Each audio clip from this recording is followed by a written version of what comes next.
The Candy of Forgiveness. Every Sunday, Sammy visited his grandfather. Grandfather was a man of many secrets and even more stories. In his cozy living room, he kept a wooden box carved with ancient symbols. "This isn't just candy, Sammy," grandfather said, his eyes twinkling. "Each piece carries a lesson. But you must be ready to learn it." Sammy reached into the box. He didn't pick the chocolate swirl or the sparkling lemon drop.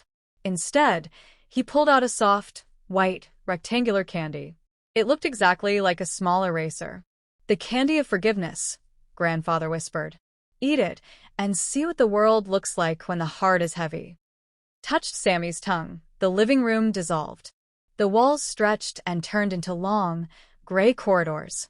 The warm light turned into a pale, metallic glow. Sammy was no longer in his grandfather's house. He was standing in the middle of a strange, endless city. This was the city of prisons.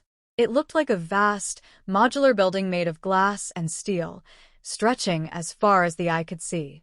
But there were no bars on the windows. Instead, Sammy saw people walking through the halls, each surrounded by a shimmering, invisible wall that kept them away from everyone else. Sammy saw two friends, grandfather and Elian, standing in a courtyard. Between them lay a broken wooden bird. Grandfather was shouting, and Elian was turning away, his face red with anger. A thick, gray mist swirled around them, forming a cage that neither could step through to reach the other. Sammy tried to call out to them, but his voice felt thin. He realized that they couldn't hear him because they were too busy listening to the angry thoughts in their own heads. He watched as the invisible walls around Eris grew thicker with every mean word he shouted at Elian. Further down the street, Sammy saw a house where two siblings, Nora and Silas, sat in the same room but in total silence. They had argued over a book weeks ago and hadn't spoken since. The air around them was heavy and cold, making the room feel like a frozen cell.